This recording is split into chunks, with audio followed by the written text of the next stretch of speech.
Listo. Cuando nosotros hablamos de piel, hablamos de que la piel es considerada también como un órgano, pero es un órgano, es considerado en algunos textos, y justo esto lo saqué de un libro de dermatología, como la parte, el órgano más grande que podemos tener en el cuerpo humano. Recuerden que nosotros tenemos más o menos una superficie corporal. Cuando se hace el tamaño con respecto a la piel, se mide como superficie corporal. Y esto más o menos representa los 5 kilos de todo el peso que nosotros tenemos. La piel tiene muchas funciones. La principal de ellas es de que permite recubrimiento de nuestro cuerpo. Participa en la retención de agua y proteínas. Por medio de eso se va a permitir la protección que tenemos en nuestro cuerpo humano. Regula la temperatura, la piel es la que permite ver si tenemos hipotermia, hipertermia, si sentimos el ambiente tibio, el ambiente frío, y definitivamente es un órgano sensorial por medio de los sentidos.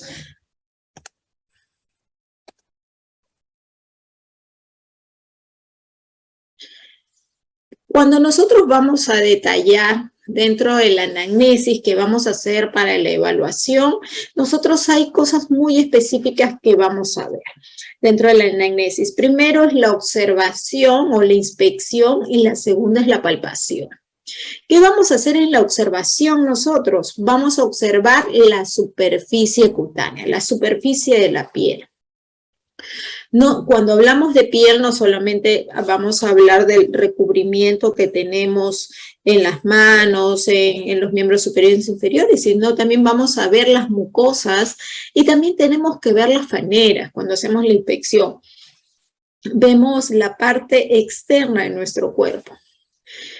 ¿Qué vamos a hacer nosotros cuando observemos? Muy fácil, saber si esas lesiones, porque cuando el paciente va a recurrir a ustedes o cuando van las personas a hacer una consulta por una lesión en la piel, es porque definitivamente hay algo diferente, ¿no? Siempre tenemos que indagar en los antecedentes familiares, en la historia laboral. Tal vez el compromiso que tiene en la piel ha sido debido a una exposición laboral.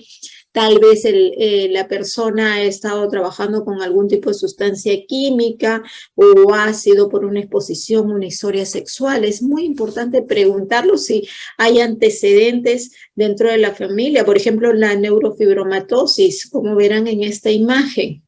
Esto sí es hereditario y esto condiciona que los hijos, los nietos, hasta en tercera generación pueda pasar esta enfermedad. Y es importante saber si esto ya lo ha tenido los padres o familia muy cercana. O si ha sido una exposición química que hayan tenido, o si esto ha sido puede estar relacionado a algún tipo de exposición laboral o historia sexual. Muy importante hacer las preguntas cuando viene una persona que tiene una lesión en la piel, definitivamente el tiempo. Mi pregunta es, ¿cuándo empezó? ¿Cuándo comenzó? Y si esta lesión que aparece es continua, ¿ha sido todo el tiempo o solamente es ocasional? Probablemente estas lesiones tengan alguna temporada. Puede estar vinculada con algún episodio en el tiempo, puede ser de predominio durante la primavera, el otoño, el invierno. Si lo hay relacionado a algún tipo de exposición. Y si estas han sido intermitentes, si ver la progresión, ¿no? Si las lesiones con las cuales empezó las tiene hasta el momento. El paciente les puede venir, le puede decir, doctor, vengo porque yo siento que estas vesículas o estas lesiones que tengo acá empezaron hace 2 meses y veo que me están apareciendo más o probablemente se han modificado, ya no son las mismas lesiones con las cuales él inició. Entonces es importante ponerlo dentro de la historia clínica. Y si adicionalmente a las lesiones que presenta, saber si tiene algún tipo específico de síntoma que ocasione esas lesiones, que puede ser prurito escozor, puede ser dolor, puede ser ardor. Al paciente tienen que preguntarle, porque esas lesiones no vienen solo, y cuando acuden con nosotros es porque definitivamente hay algo que le molesta, o progresó porque se añadió algo, o están más grandes, ¿no? Y si hay síntomas sistémicos, si hay fiebre, hay astenia, hay hiporexia, cansancio, fatiga, que viene acompañado con esas lesiones, porque muchas veces no vienen solas. Si ha tenido medicaciones anteriores, si es la primera vez por la que viene a consultar o ya ha tenido algún tipo de exposición.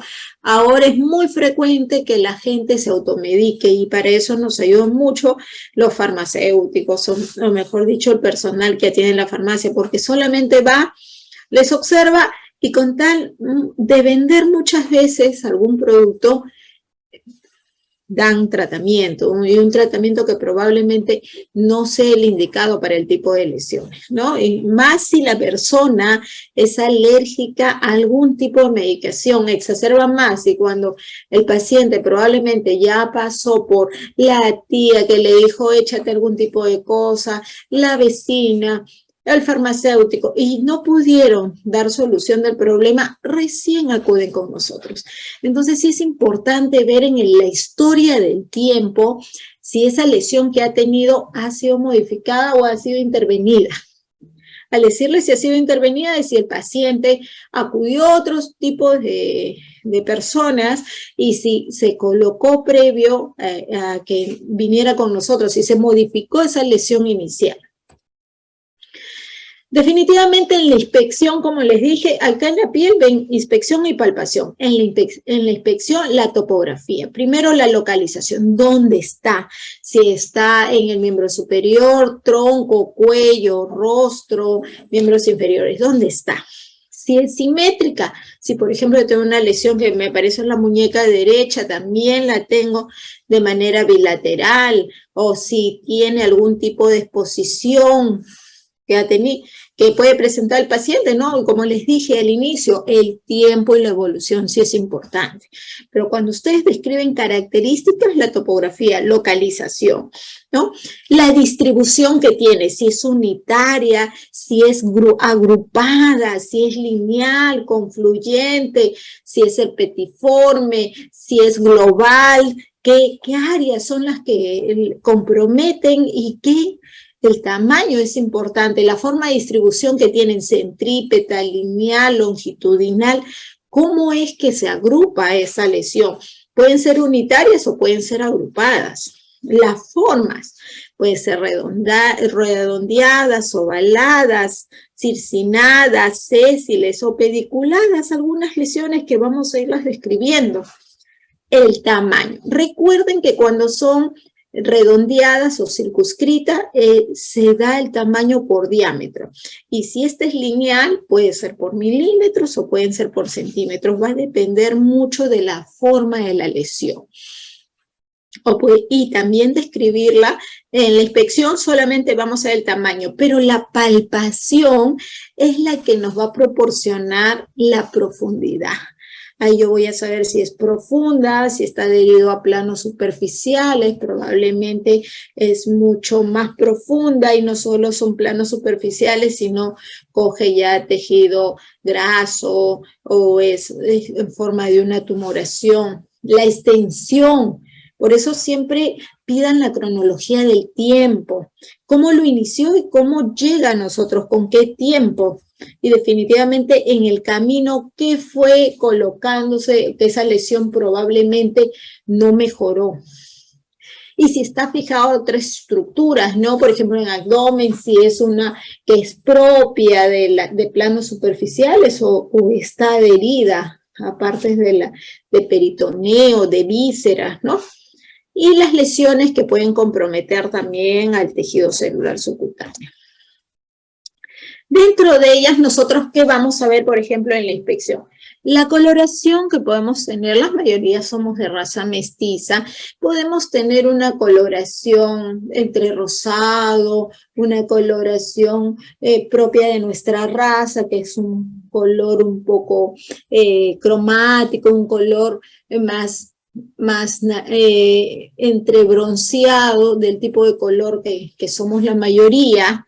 pero vamos a tener pigmentos que no son normales y que son patológicos. Dentro de los normales, por ejemplo, la melanina. La melanina es normal en algunas partes de nuestro cuerpo, como por ejemplo a nivel de los pezones, de los genitales externos, orificios naturales, como por ejemplo alrededor del ano. Eso es normal, vamos a tener mayor cantidad de pigmento. Pero vamos a tener algunos pigmentos que son patológicos dentro de la piel. La misma melanina, por ejemplo, cuando tenemos alrededor de las zonas como en las gestantes, que vamos a tener un incremento en la coloración de la melanina, esas manchitas por las cuales ellas se acercan. Entonces, estas vienen a ser por un aumento de estrógenos que se produjo, que posteriormente, a medida que pasa o que pasó este embarazo, regresa al control normal. Pero dentro de los pigmentos patológicos que vamos a ver, por ejemplo, es el albinismo, donde no tenemos nada de pigmentación absolutamente en ninguna parte del cuerpo, o vitíligo, que también son máculas que son despigmentadas, pero de que son localizadas. O vamos a tener algunos tipos de coloraciones, por ejemplo, la cianosis, esa coloración azulado, la rubicundez por una eritrodermia. Entonces son coloraciones que son patológicas y que no debemos verla en la piel. Y que muchas veces el paciente o la persona que nos consulta nos viene y nos pregunta, ¿no? Definitivamente eso no es.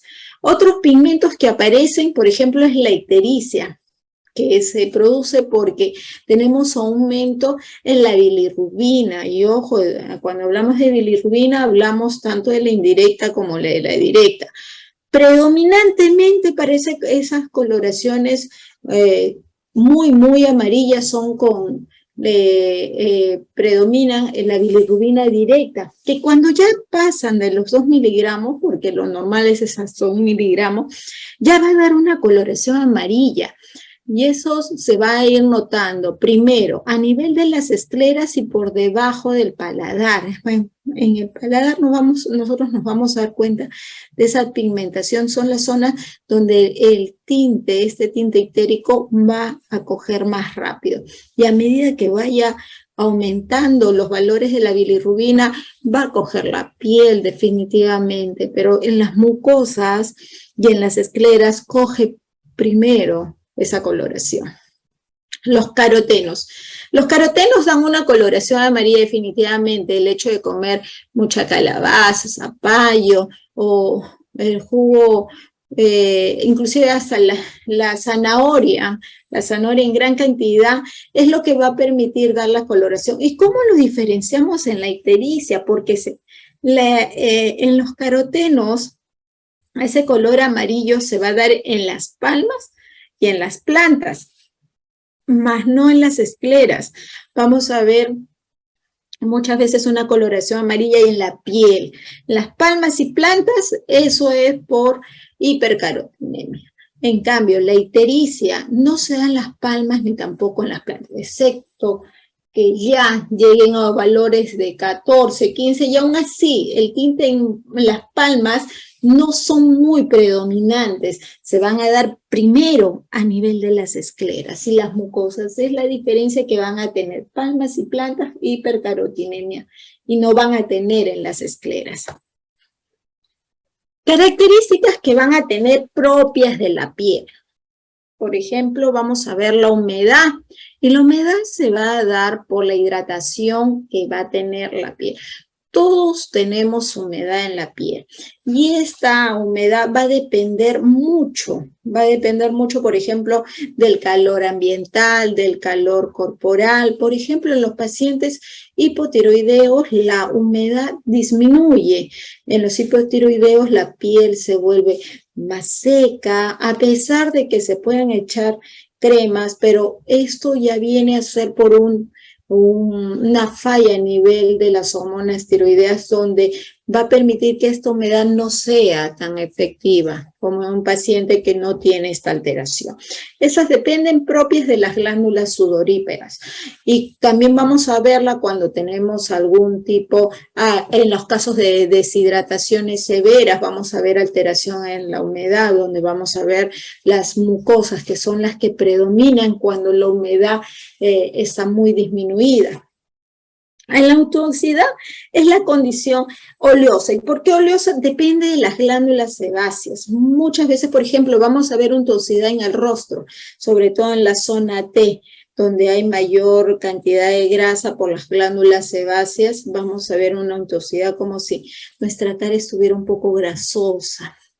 El turgor, que es sobre todo por la zona, es algo similar dentro de la humedad, pero cuando nosotros vamos a valorar la turgencia, lo que hacemos es con una maniobra en donde hacemos pinzas con ambos dedos para ver la turgencia.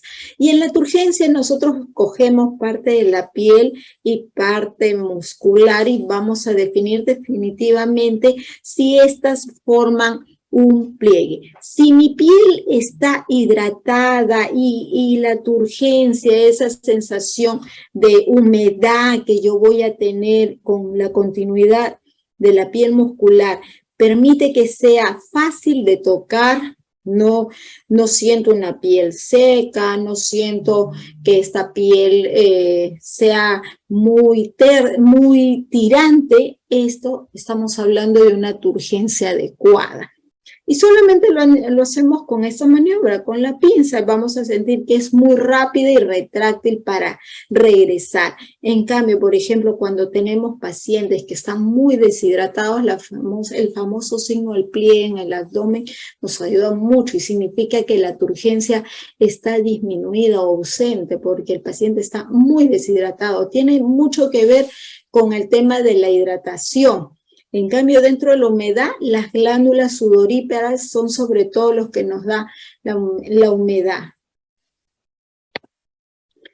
Dentro de la elasticidad, vamos a ver, por ejemplo, la sensación que tenemos en la piel que pueda regresar a la forma, que la podamos estirar un poco, donde vamos a ver mayor elasticidad en los pequeños y en los ancianos.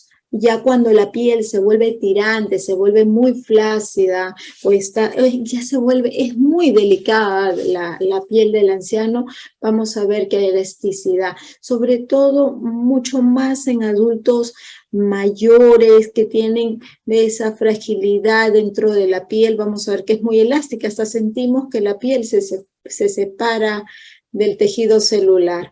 Y recuerden que es cuando retornan, más elástico mientras más rápido pueda retornar el pliegue o soltarlo a la vez. Las lesiones que vamos a tener son dos, las primarias y las secundarias. En las primarias se va a aparecer, estas lesiones primarias aparecen en piel sana, en piel virgen que nunca han tenido nada. En cambio, las secundarias ya han tenido una lesión. Dentro de las primarias nosotros vamos a ver las máculas, vamos a ver nosotros las pápulas que van a ocasionar. ¿Qué cosas son las máculas? Las máculas no es más que una lesión plana, como la van a ver, circunscrita, que va a caracterizarse porque puede haber diferenciación en el color de la piel. Y estos pueden ser de manera pigmentaria, ¿ya? O puede ser vascular. Como verán, por ejemplo, este es un eritema, esto es pigmentario, esto es un eritema. Y se va a caracterizar porque lo podemos ver, no lo vamos a tocar. En cambio, acá tenemos las famosas telangiectasias, que son malformaciones vasculares, que no los tocamos, simplemente lo observamos. Son cambios en la coloración de la piel a nivel de la epidermis. En cambio, la pápula, si vamos a ver una elevación, donde esta elevación va a ser menos de 1 centímetro de diámetro y que puede durar ahí días, semanas inclusive, y que pueden ir apareciendo y desapareciendo. Pero se va a caracterizar sobre todo porque pueden tomar diferentes coloraciones. Y acá en la pápula, acuérdense siempre, la pápula se puede palpar, o sea, no solo lo observamos, sino la pápula también la podemos palpar.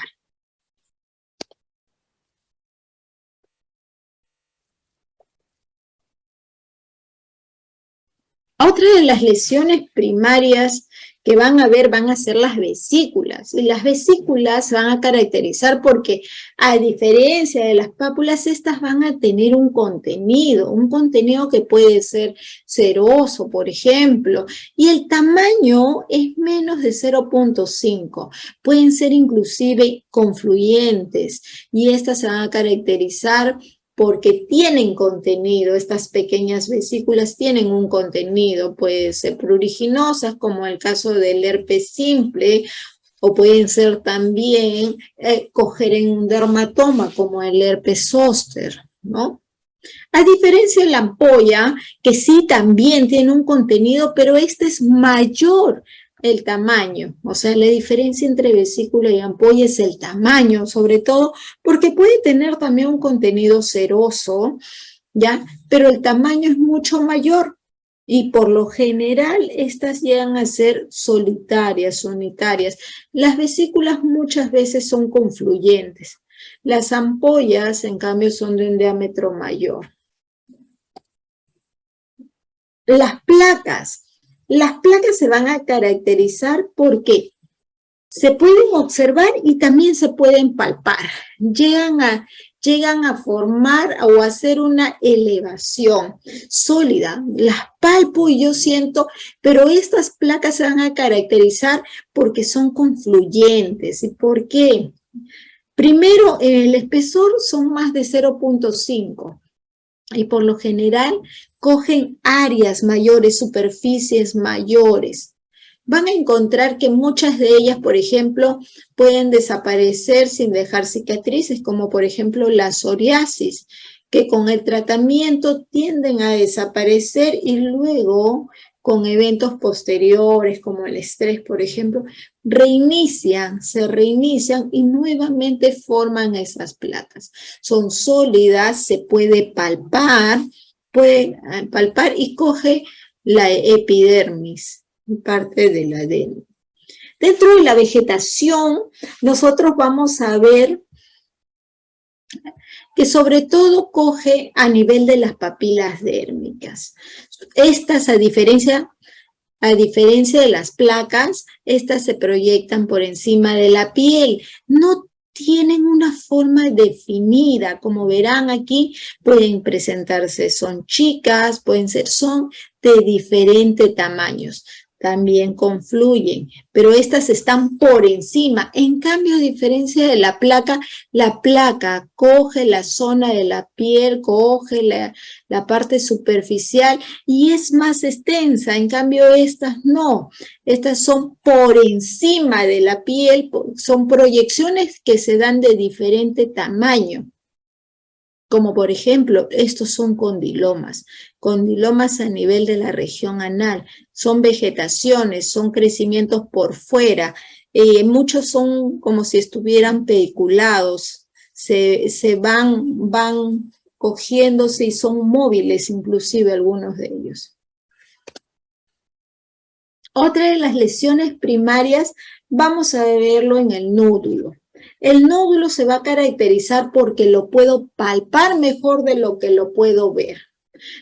¿Por qué? Porque muchas veces la coloración es un poco rosada, muy tenue, que para algunos es imperceptible, pero es una coloración rosada y se caracteriza porque son más palpables que visibles. Tamaño que va a variar entre 0.5 a 1. ¿Y por qué le dicen que son más palpables? Porque la coloración es tenue. La goma, en cambio, es un nódulo, pero pasa por periodos, como por ejemplo, vamos a verlo en la lepra, vamos a verlo en algunas micosis profundas, y pasa por periodos, son cambiantes. Tiene crudeza, donde está más exacerbado, reblandecimiento, evacuación, y en la reparación cicatrizal muchas veces nos va a dejar secuelas o cicatrices, por ejemplo. La pústula es otra de las lesiones. ¿Y por qué se caracterizan? Porque tienen, por el contenido. Se parecen a las vesículas, estas son de diferentes tamaños, en cambio las vesículas siguen un patrón del mismo tamaño, que son de contenido purulento. El contenido es lo que las diferencia. Cuando escuchen elevación en la piel con contenido purulento, son las pústulas. ¿Pueden dejar cicatrices? Sí. Si son extensas, son muchas y pueden ser hasta confluyentes también entre ellas. Las ronchas son lesiones de bordes sobrelevantados, se produce sobre todo en procesos alérgicos, son pruriginosas y mientras más escozor y más se puedan rascar la zona van a aparecer. Algunos van a escucharles que les dicen bubones, pero se llaman ronchas y se caracterizan porque son bordes elevados y estas zonas son edemas. Esos bordes elevados son pruriginosos y son edematosos y alrededor de ellos son eritematosos. Cogen la dermis y la hipodermis. Característicos de las urticarias. En las lesiones que vamos a ver en las secundarias, ya les dije que es cuando ya se produjo una lesión primaria. Vamos a ver las escamas. Y dentro de las escamas nosotros vamos a ver que son como unas laminillas que se dan en la capa córnea. Hay que recordar que también dentro del estrato de la piel vamos a tener una capa córnea. Y estas se van a desprender rápidamente. Y pueden ser, por ejemplo, la sictiosis. En la sictiosis, como es en la foto, la sictiosis simple, que se pueden dar también con esta presentación, van a dejar gran cantidad de escamas. Las escamas son grandes, son laminillas, son delgadas y dejan gran cantidad de pérdida dentro de la piel. Las erosiones que van a ser pérdidas de la epidermis y se van a caracterizar porque no solamente dañan la parte de la epidermis, sino que comprometen a la dermis. Es como una lesión de continuidad donde hay una pérdida. Las úlceras, por ejemplo, es muy común, eso es una foto de un pie diabético, ¿no? Vamos a ver también una solución de continuidad, pero no solamente es la parte de la epidermis, sino hay también compromiso de la dermis y muchas veces es más profunda. ¿Deja cicatrices? Sí, deja cicatrices. Por ejemplo, esta es una úlcera, pero si fuera de manera lineal, esto se va a llamar fisura, ¿ya? Y si la úlcera coge la mucosa, se va a llamar afta. Esa úlcera en mucosa se llama afta. Yo me acuerdo que le decían, algunas personas le dicen, ay, tengo calor de estómago, y lo que tienen son aftas a nivel de los labios, a nivel de las zonas de las mucosas. La costra, en cambio, es la desecación de todo lo que sale al momento que uno se realiza una herida, donde hay una lesión de continuidad. Todos los restos serosos, sanguinolentos que forman esta capa se llama costra. Y la cicatriz no es más que la reparación del tejido fibroso, pero a medida que nos dañamos parte de la piel, esta al regenerarse no va a ser con la misma cantidad el tejido no va a ser igual. Este tejido va a ser mucho más grueso, va a ser de diferente estructura y algunas personas son predispuestas a formar cicatriz queloide, que es una cicatriz un poco más rugosa, sobresale de la piel y deja marcas a nivel de la piel.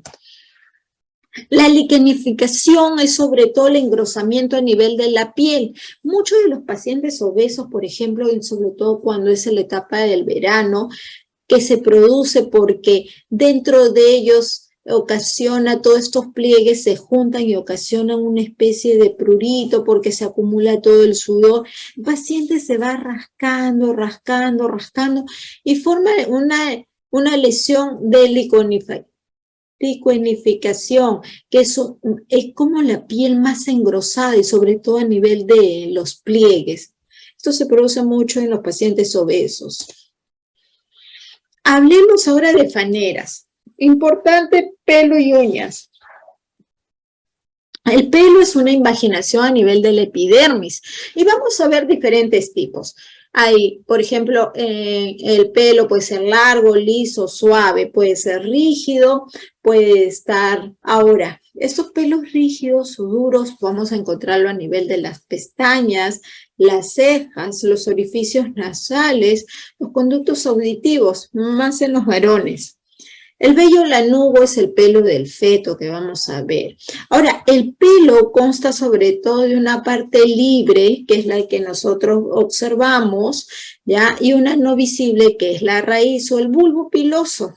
Hay que recordar que nosotros expulsamos diariamente, perdemos entre 30 a 90 pelos, pero que se va regenerando. Vamos a ver causas patológicas como la calvicie, donde hay ausencia, alopecia, que vamos a ver como la alopecia parchata, que son solamente en forma de parches, o podemos ver gran cantidad de vello, como el hirsutismo, por ejemplo. En las faneras vamos a ver las uñas, y las uñas están formadas por láminas de queratina que va a permitir proteger a la falange. ¿Cuáles son las características? Bueno, estas tienen un pliegue. Acá tengo la cutícula, que es la zona de crecimiento de la uña. Tenemos los pliegues, tenemos la placa ungueal. ¿Qué es lo que vamos a ver cuando veamos la uña? Primero, la forma. La forma que va a tener, si es convexa, si es plana, si esta uña es primero la ubicación, tiene que estar dentro en la falange distal. Luego vamos a ver el aspecto que va a tener la uña, si esta es cuadrada, ovalada, redonda, la resistencia, si hay fragilidad en la uña, se cae rápidamente con alguna exposición, el color, si está rosada, si está azul, y el crecimiento, si es que demora en crecer, por ejemplo, estas uñas. Vamos a ver algunas patologías dentro de la uña. Por ejemplo, en la onicolisis es la separación de la lámina ungueal al delecho, que es muy común. Y esto lo vamos a ver nosotros en la parte distal. Por ejemplo, en el embarazo ocurre mucho. Acuérdense que dentro del embarazo vamos a tener algunos cambios propios son hormonales, porque hay cambios que se producen con mayor nutrición hacia el bebé, y la mamá queda expuesta, y la onicolisis es uno de ellos. La onicomadesis, vamos a ver el desprendimiento, pero es aquí en la parte distal. En cambio, la onicolisis en la parte distal y la onicomadesis en la parte proximal, la que está cerca al lecho ungueal. En cambio, la platoniquia, que es una alteración en la forma, es la uña plana, ¿ya? La coiloniquia es una uña cóncava en forma de cuchara y esta está asociada a déficit de fierro, se parece mucho a la uña plana. La onicomicosis, que está dada por lesiones a nivel de los hongos, que verán acá, van a ver una asimetría y van a ver diferentes tipos de coloraciones a nivel de las zonas, puede ser de la zona distal o de la zona proximal. Las uñas en vidrio de reloj, que está asociada a hipoxia tisular crónica, a la hipoxia crónica que vamos a tener, por ejemplo, en algunos pacientes con requerimientos de oxígeno, o los EPOC, por ejemplo. Las onicofagias, que es cuando se comen las uñas, por lo general personas ansiosas, niños. La onicorexis, que son las uñas frágiles, con bordes irregulares, o los surcos transversales de Bew, que son depresiones transversales que se dan a nivel de las uñas. En número, vamos a ver anonyquia, que es ausencia de uña, poiloniquia, que van a haber 2 o más uñas en un solo dedo, microniquia, que es la uña pequeña, macroniquia, la uña grande, y la onicoatrofia ya es el daño en las uñas, que puede ser congénito porque ha habido algún déficit de vitamina, puede ser adquirida por algún tipo de trabajo o exposición a un medicamento, una sustancia. Dentro del tejido celular subcutáneo vamos a ver sobre todo la estructura. Pero ¿para qué qué hace el tejido celular subcutáneo en nuestro cuerpo? Termorregulador. Por eso es que dicen que los gorditos dan más calor. El tejido celular subcutáneo es un termorregulador, modula la cantidad de calor que tenemos y también ayuda en el metabolismo. Dentro de la distribución, los patológicos, vamos a ver la obesidad o la delgadez. Dentro de la delgadez, la caquexia en los estados más patológicos. Hablamos de celulitis y, por ejemplo, se ha inflamado el tejido celular subcutáneo.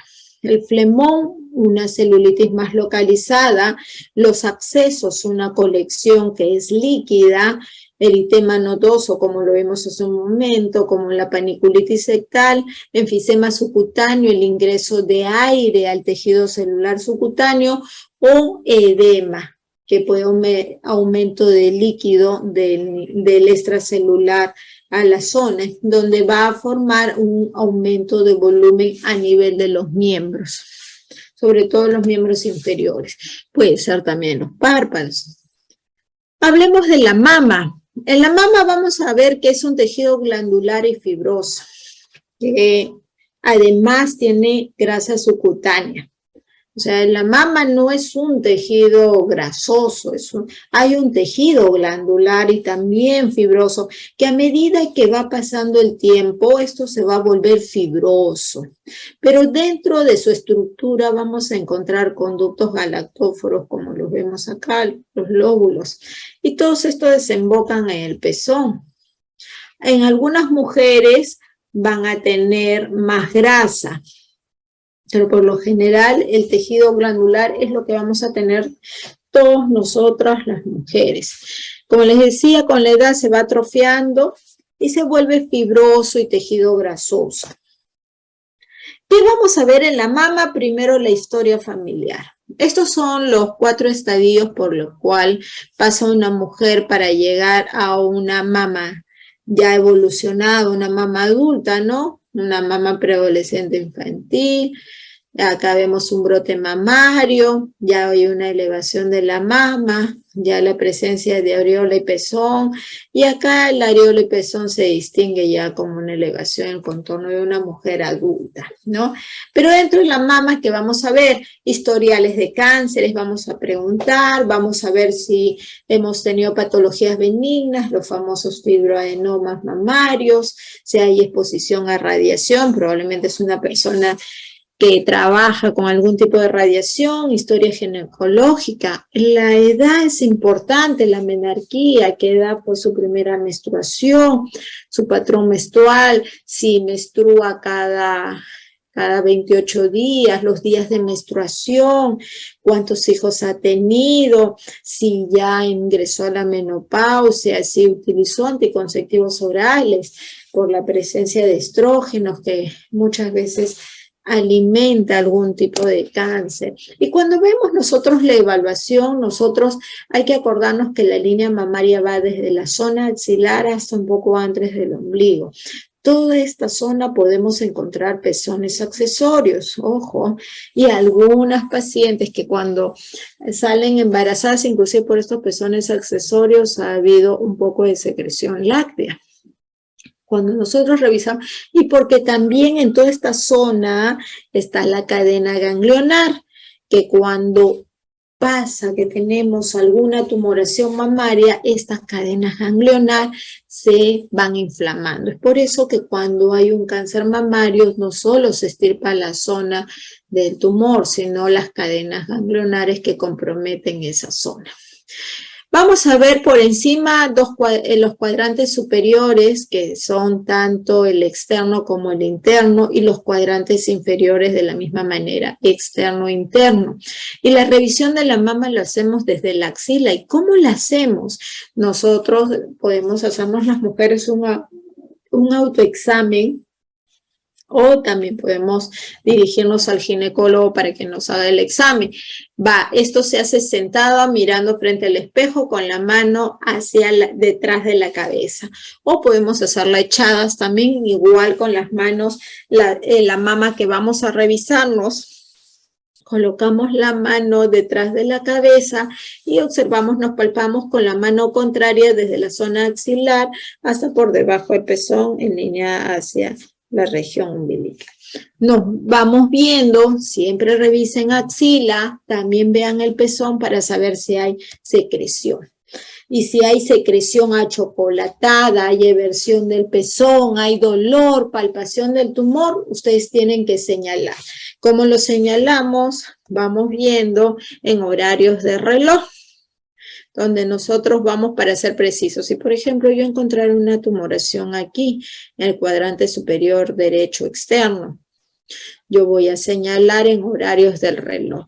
Y estos se revisan de arriba, luego llego y dirijo mis manos en sentido horario del reloj. Y si yo encontrara acá una lesión, lo describo. Esta es las 12, una a las 2, en qué cuadrante, y tengo que describir las características de ese tumor. Si es móvil, si es doloroso, si es remitente, si es blando, si está adherido a las paredes, si adicionalmente encuentro también secreción a nivel del pezón, veo eversión, las características en la piel, si veo una piel en forma de cáscara de naranja, si ya tengo, si esa tumoración ha comprometido también algunos ganglios, la zona de la cadena ganglionar, todas esas características tengo que describirle en mi historia. Hablemos rápidamente de avitaminosis. Vamos a ver las vitaminas. Las vitaminas se clasifican en dos partes, las liposolubles y las hidrosolubles. Las liposolubles, hablemos de las vitaminas A, D, E y K. Y las hidrosolubles, que son las del complejo B y la vitamina C. Pero estas vitaminas, ¿cuáles son las funciones que van a tener? Empecemos con las vitaminas liposolubles, como la A, la D, la E y la K.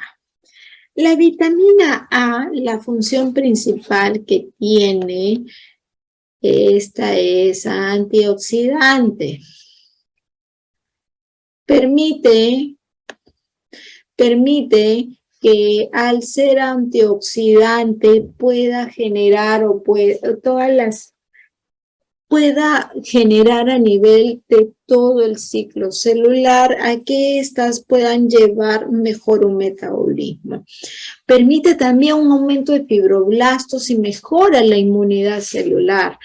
Esto no solamente va a hacer de que, por ejemplo, reduzca las infecciones a nivel de una herida, si la tuviera. Permite la proliferación a nivel celular, el metabolismo celular. Las fases inflamatorias las mejora, pero ¿dónde las encontramos? Nosotros encontramos la vitamina en la zanahoria, en el tomate, en el pimiento, algunos vegetales, en el huevo, la mantequilla, en la leche, encontramos la vitamina A.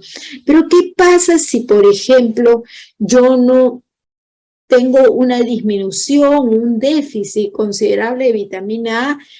Voy a ocasionar la xeroftalmia, la queratomalacia, hay retraso en el crecimiento del niño, voy a encontrar hiperkeratosis, alteraciones reproductivas, no van a poder quedar embarazadas, hay una alteración a nivel de la epitelización, sobre todo cuando sufrimos una herida. Puedo tener también cambios a nivel de las células del tracto respiratorio. Entonces, sí es importante dentro de eso considerarlas las vitaminas, sobre todo en los pacientes que no tienen una buena educación nutricional. En las vitaminas D, vamos a conversar de que estas van a facilitar la absorción del calcio y también la diferenciación de las células en la piel. ¿Y en dónde las vemos? En huevo, en queso, en la leche, en la mantequilla. Y su deficiencia va a producirme raquitismo, osteomalacia, hipocalcemias, ¿ya? E hipertiroidismo que puede tener una deficiencia, sobre todo en algunos veganos que son muy estrictos, que hay que acordarnos que todos estos son, muchos de ellos como el queso, la mantequilla, la leche, vienen de productos lácteos y estas deficiencias pueden originarme de manera crónica estos procesos como raquitismo, osteomalacia. La vitamina E es el principal antioxidante. Todas las vitaminas, la E es el principal antioxidante. Al ser antioxidante también ayuda a mejorar las fases inflamatorias. Estimula la formación de los glóbulos rojos, ayuda a utilizar la vitamina K. ¿Y estas dónde las vamos a encontrar? En las carnes, los huevos, algunas verduras rojas, algunas verduras verdes que van a ayudar justamente en su poder como antioxidante. Pero ¿qué sucede si yo no o tengo un déficit? Hay distrofia muscular, anemias hemolíticas, vamos a encontrar edemas, vamos a encontrar un aumento en los fallos reproductivos, hay degeneraciones neuronales. En la vitamina K es el principal coagulante y hemostático. ¿Y dónde los vamos a encontrar? En vegetales verdes. Es por eso que cuando anticoagulamos nosotros a un paciente pedimos que no se dé la dieta con vegetales verdes de tallo corto, como brócoli, coliflor, ahí también tenemos ahí el apio, el perejil, todo lo que sea verde nos aporta vitamina K, es importante. El déficit, hemorragias, hematomas, si no tenemos una adecuada concentración dentro de la piel para la vitamina K. Hablemos de las vitaminas hidrosolubles. Y dentro de estas vitaminas hidrosolubles vamos a encontrar la vitamina C y todas las del complejo de la vitamina B.